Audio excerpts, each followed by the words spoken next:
Hello friends. आज का हमारा टॉपिक है निपुण भारत मिशन। यहाँ से अक्सर केवीएस में, सीटेट में, यूपी टेट में, सुपर टेट में क्वेश्चन पूछे जाते हैं।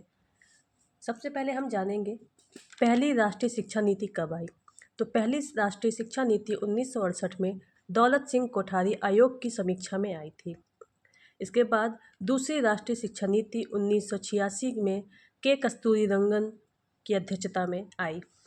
इसके बाद नई शिक्षा नीति 2020 में आई।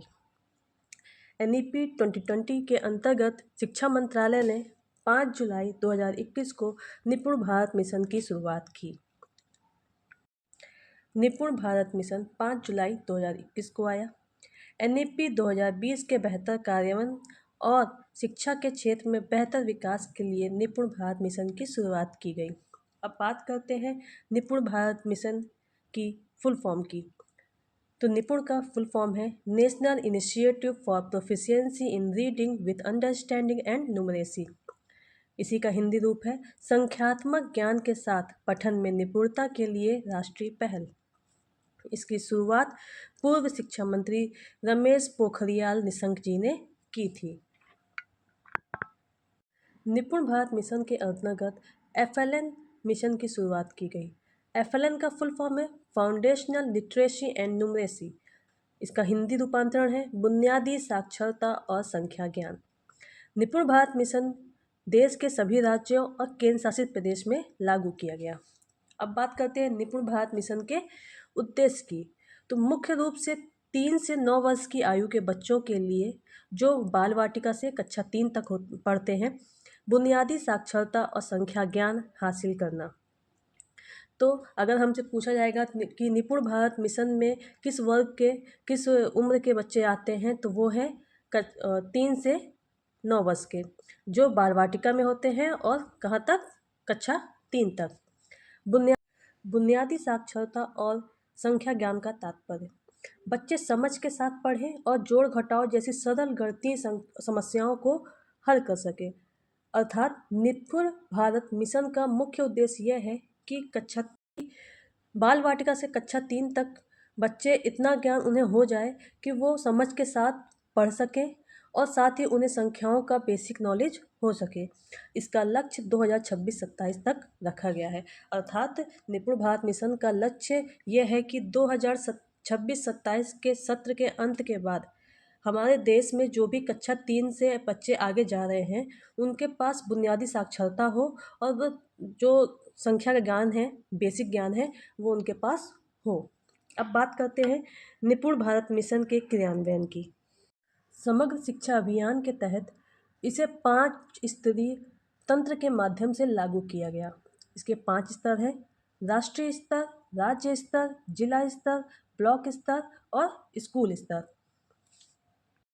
नेशनल लेवल मिशन राष्ट्रीय स्तर में, इसका आयोजन राष्ट्रीय स्तर पर किया जाता है। इसका संचालन स्कूल शिक्षा और साक्षरता विभाग द्वारा किया जाता है।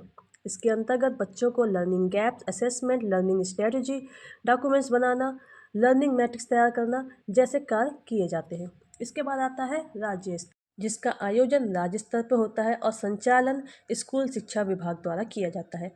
इसके लिए स्टेट रिपेयरिंग समिति का गठन किया जाता है और राज्य स्तर पर क्रियान्वयन स्टेट सेक्रेटरी हेड द्वारा किया जाएगा।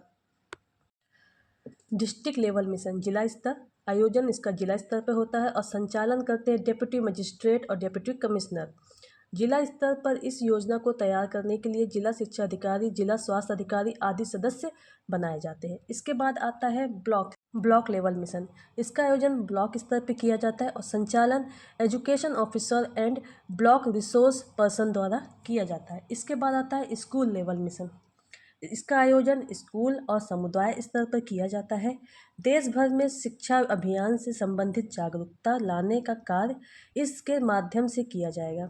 साथ ही मिशन के अंतर्गत स्कूल मैनेजमेंट, शिक्षकों और अभिभावकों के द्वारा भी योगदान दिया जाएगा। निपुण भारत मिशन में डिजिटल शिक्षा जैसे कि दीक्षा ऐप और शिक्षक क्षमता निर्माण पर जोर दिया गया। स्कूलों में उच्च गुणवत्ता वाले शिक्षक और सीखने के संसाधन टेलम प्रदान किए जा रहे हैं। मातृभाषा स्थानीय भाषा को प्रोत्साहित किया जा रहा है।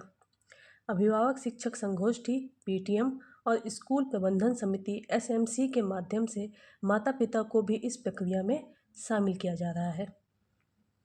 अब अगर सारांश की बात करें तो निपुण भारत मिशन का जो फुल फॉर्म है वो है national initiative for proficiency in reading with understanding and numeracy, जिसकी शुरुआत 5 जुलाई 2021 को NEP 2020 के अंतर्गत हुई और इसकी जो शुरुआत है वो शिक्षा मंत्रालय द्वारा की गई थी। इसके अंतर्गत 3 से 9 वर्ष तक के आयु के जो बच्चे हैं उनको बुनियादी साक्षरता और संख्या ज्ञान कराना है, जिससे उनकी आगे की शिक्षा और आसान हो सके। इसका लक्ष्य 2026-27 रखा गया है। इसके अंतर्गत FLN भी आता है। यह 5 स्तर पर लागू किया गया: राष्ट्रीय स्तर, राज्य स्तर, जिला स्तर, ब्लॉक स्तर, स्कूल स्तर। अर्थात इसका मुख्य उद्देश्य आयु वर्ग 3 से 9 तक के बच्चों को बुनियादी साक्षरता और संख्या ज्ञान देना है। साथ ही उनकी जो शिक्षा हो वो मातृभाषा में, स्थानीय भाषा में हो। और हमें ये कोशिश करना है कि जो बच्चा होता है वो या तो अपने पेरेंट्स के साथ होता है या तो टीचर्स के साथ होता है। तो जब हमें एक बच्चे का संपूर्ण विकास करना है तो अभिभावक और शिक्षक का एक दूसरे से मिलना बहुत ज़रूरी है, जिसके लिए PTM का हर महीने होना बहुत ज़रूरी है। यहाँ पर कुछ क्वेश्चंस दिए गए हैं जिनके मैं आपको आंसर भी बताऊंगी, लेकिन पहले आपको इन क्वेश्चन को सुनना है, देखना है और उसके जवाब को कमेंट करना है। इसके बाद जो मैं आंसर आपको बताऊंगी उससे आपको मैच करना है। पहला क्वेश्चन है, निपुण भारत मिशन की शुरुआत कब हुई? दूसरा क्वेश्चन है, निपुण भारत योजना को किसने लागू किया था? तीसरा क्वेश्चन है, निपुण भारत का पूरा नाम क्या होता है? चौथा क्वेश्चन है, FLN का पूरा नाम क्या है? पांचवा क्वेश्चन है, निपुण भारत मिशन की मुख्य विशेषता क्या है? छठा क्वेश्चन है, निपुण भारत मिशन का लक्ष्य कब तक है? इन सभी क्वेश्चन के आंसर आप पहले कमेंट बॉक्स पे लिखिए, इसके बाद मैं आपको आंसर बता रही हूँ, उससे आप मैच करिए। ये इसके उत्तर हैं, आप लोग अब मैच कर सकते हैं। साथ ही ये क्लास आपको कैसी लगी मुझे कमेंट करके ज़रूर बताइएगा, और नेक्स्ट टॉपिक में आपके लिए क्या लाऊं ये आप मुझे कमेंट करके ज़रूर बताइएगा। Thank you.